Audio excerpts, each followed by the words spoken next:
Hello, justtwogood here, and today I'm taking a look at a set I've wanted for a very long time from LEGO.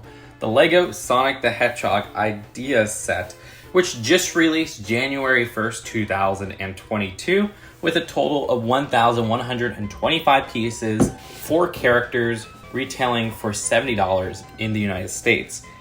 Does this live up to the hype? Is this something I love? Well, first let's take a look at the minifigures.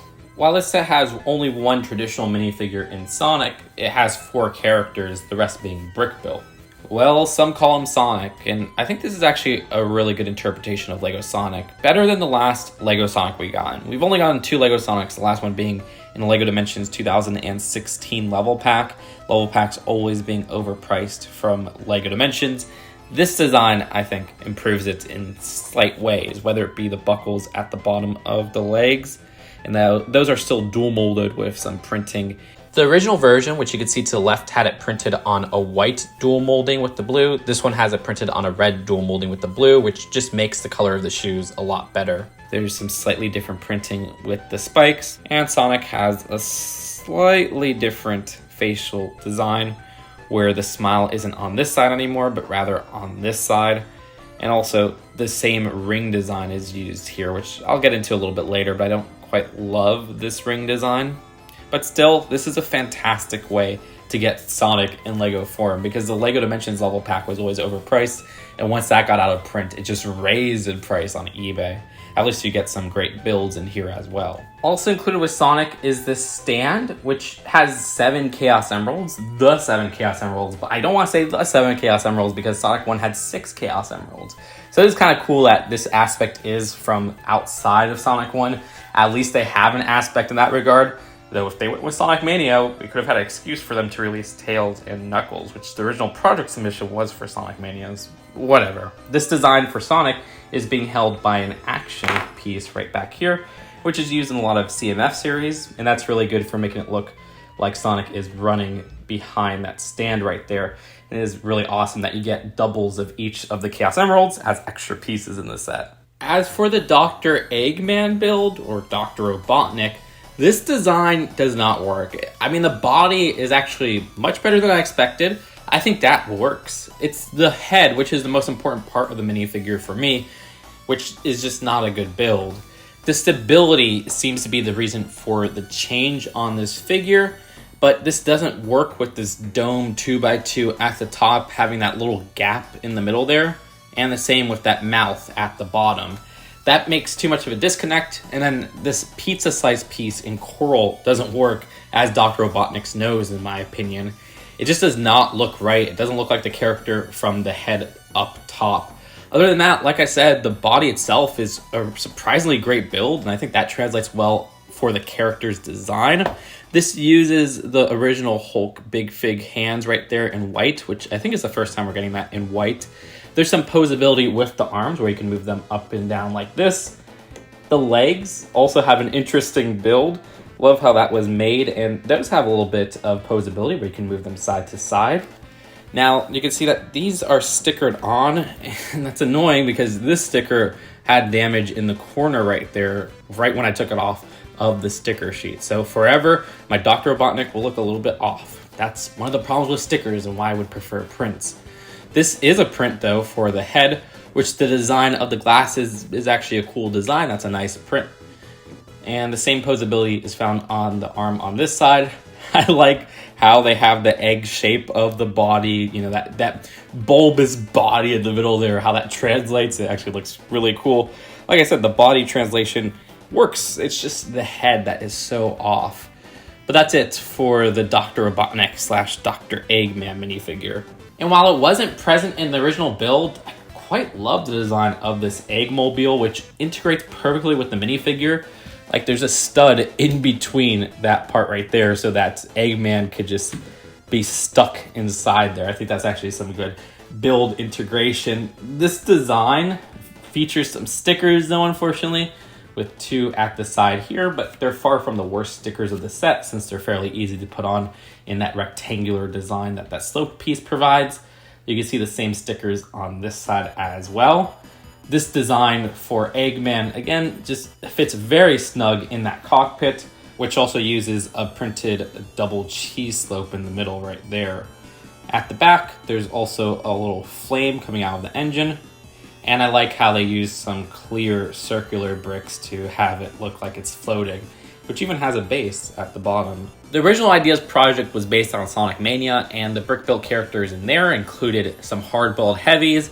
In this version, we just get 2 badniks from Sonic the Hedgehog 1, with Crabmeat to the left and Motobot to the right. These are not bad builds whatsoever. I love the design of Crabmeat especially, which I think translates really well without using any stickered pieces, though it does have, according to Brickset Inventory, a new print for that 1x1 eye design. I thought that was maybe something pulled from another theme. There's some posability with those claws where you can move them up and down, which is cute. You can move the legs side to side where they use that gas pump piece. Sometimes that was even used as a gun piece. So that actually is really cute on how that came out, and I like the translation there. Motobot, I think, is another good build, but not perfect. There's one annoying part here, which is actually also a pro of this, which is the face design. They use 2 stickers. That's annoying. I really wish these were print. However, it is cool that there's 2 different facial expressions you could have with the figure. So like I said, there's upsides and downsides. This design at the front has an angry look, and then the other one has a more curious look. And for that sticker, you can see one of the problems with this one in particular, where I misaligned it just by a bit, and now it's permanently a little bit off. And that annoys me about stickers. That's why I don't like stickers. I get when they're on maybe a rare piece, but I don't think this piece in this color is particularly hard to find. Anyways, this build for the Motobot actually came out really well. I like how they use pieces like the Megahorn piece to the back, these attachments at the side, the fang pieces at the front, where it all comes together for that ladybug-like design that we all know and love from Motobot. Nice shaping with that shell top there, if you want to call it that. But anyways, that's it for the characters of the set. Now let's move on to the Green Hill Zone build. For the Green Hill Zone build, this makes sense because this is the most iconic Sonic stage ever. I mean, Sega's obsessed with porting it to different games, and it was the first Sonic level in a Sonic game. The design of this has a strip-like design akin to the LEGO architecture sets, which I actually think is fantastic in terms of displaying this design, and it makes sense in the world of the game since this is a 2D level from Sonic 1. So to have it as just a flat strip, only 4 studs wide, I think is very intuitive. Also, there's 2 Technic pins at the end here, which I hope means we'll be getting some more LEGO Sonic levels. For a closer look, starting at the left of the level, this design has a great interpretation of some Genesis graphics with this palm tree right here. The more angular look captured by those Nectonite shield really captured those classic 16-bit designs.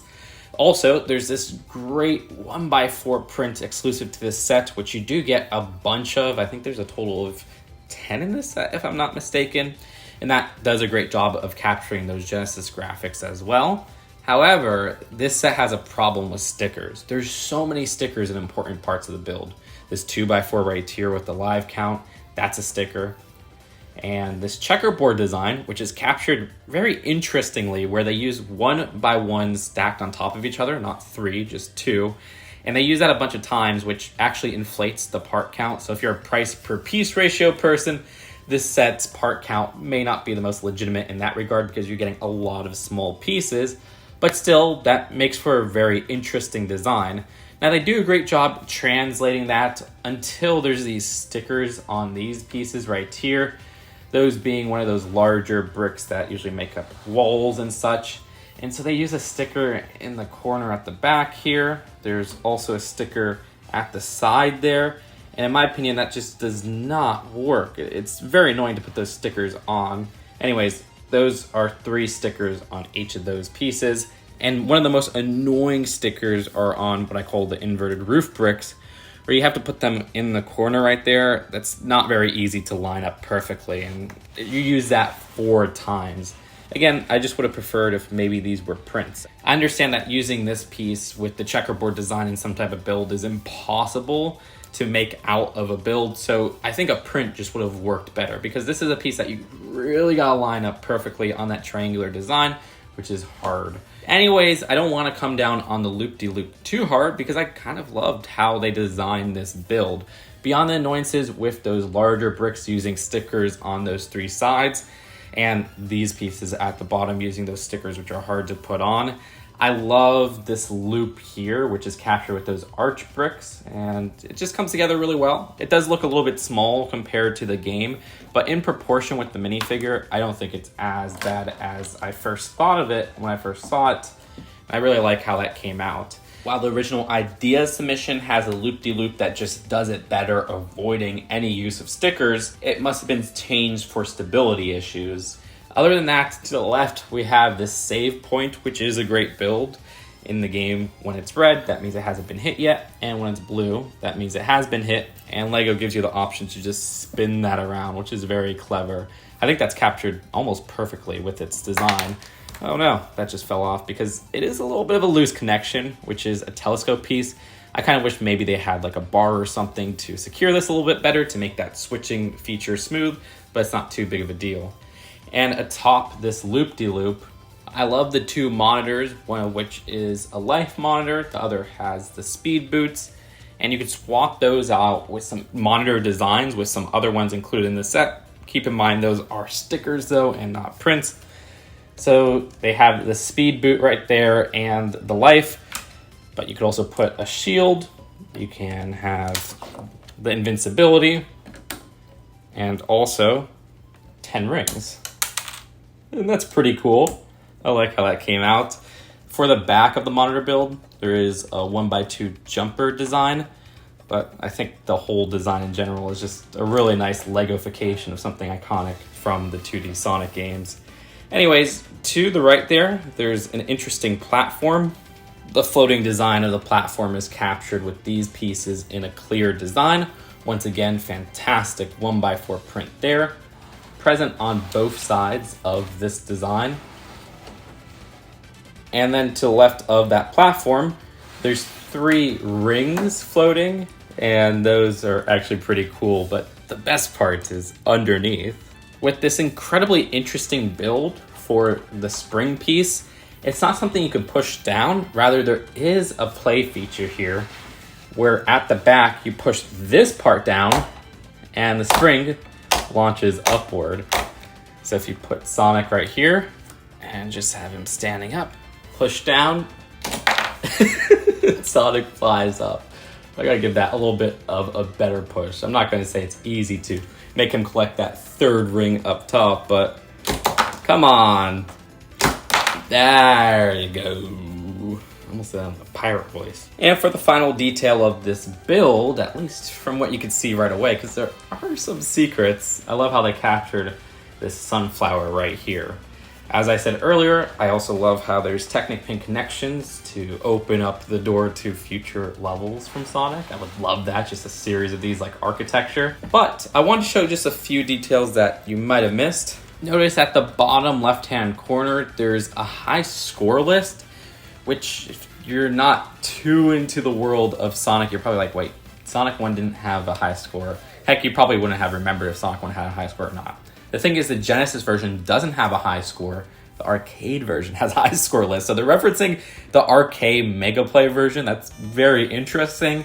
And the names there are all the designers. So you have Viv, the LEGO Ideas submission, LCK, which is one of the designers, and Sam, which is one of the designers of this set. So that's pretty cute. And at the back here, also notice how the rings are on these hinge pieces. So you could actually move them down if you'd like, but I don't think that's really intended. In a way, you can make it look like the rings have already been gotten just by pushing them all the way down. But I love how the bridge is built, which there's this fantastic use of these cylinder pieces to make up that middle section there and at the ends, and just attaching those to some pole connections.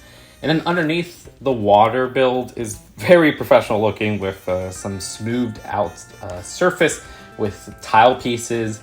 And you have 2 studs right there just to add some greebling to the wave, if that's even the proper word to it. And then also those cheese slopes, which are cute. That's it for the build of the set. Let's take a look at the packaging and then the final verdict. The box has that slick 18 plus design, which took a little bit for me to love, but nowadays I think it came out great. It's just the first that they used it in the haunted house had like the worst box out of them all. And at the back, you can see some different features of the set and how this is a part of LEGO Ideas. I adore the instructions, which at the front we have the Sonic 1 title screen. That's freaking awesome. And then on the second page, there's that glorious LEGO Ideas submission, which I would have preferred. I really love Sonic Mania, so for them to have a LEGO Sonic Mania set, which is what they promised from the Idea submission, it's kind of disappointing to see that turn into just a Sonic 1 set. I thought Sonic Mania was just a great return to form for the franchise. I love the Eggman robot there. I love the hard-boiled heavies. Even the flickies are all cut from the final set. However, I do think the final set does improve with some of the main builds here, whether it be the flower or even the loop-de-loop, I think is kind of better in the final version, though the loop-de-loop in the original version doesn't use stickers, so that's one plus. Then on this side, we have just some info in different languages, but I like the Sonic artwork there, which is also from Mania from my understanding. This is a little annoying to me. This celebrating 30 years of Sonic the Hedgehog.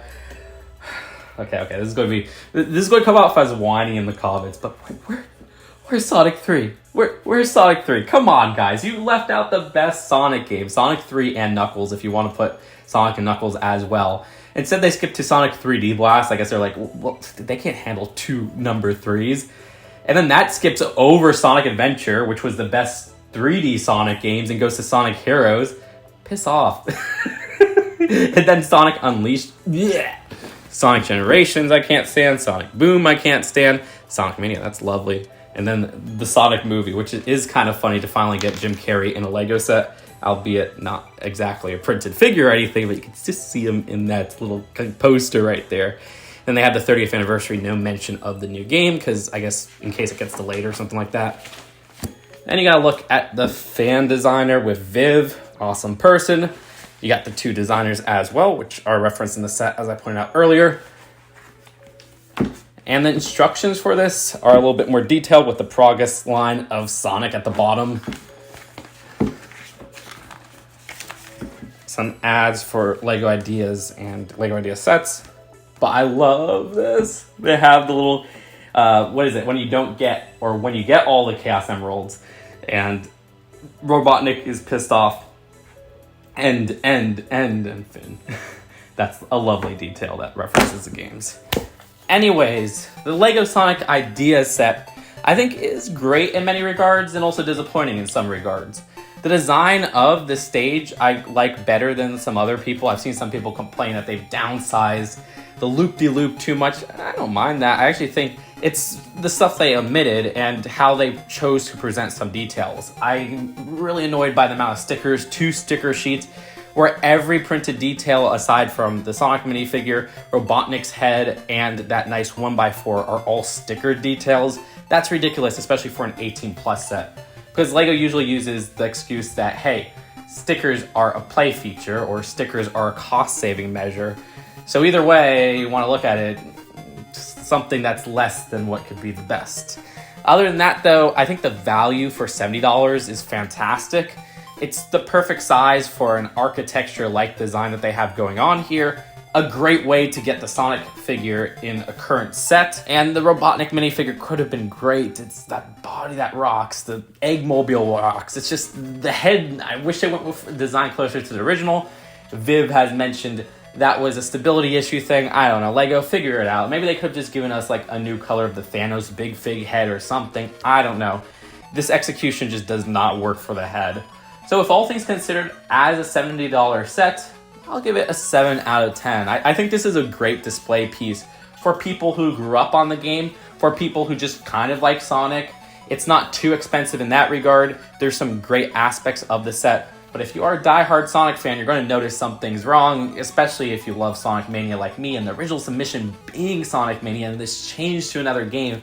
It's a little bit annoying if I have to say. But that's my 2 cents. Let me know what you guys think in the comments below. Subscribe for more LEGO reviews, because this is a new style. I hope you guys enjoyed this improvement over yesterday's review, and I'll see you guys later. Peace out. Bye.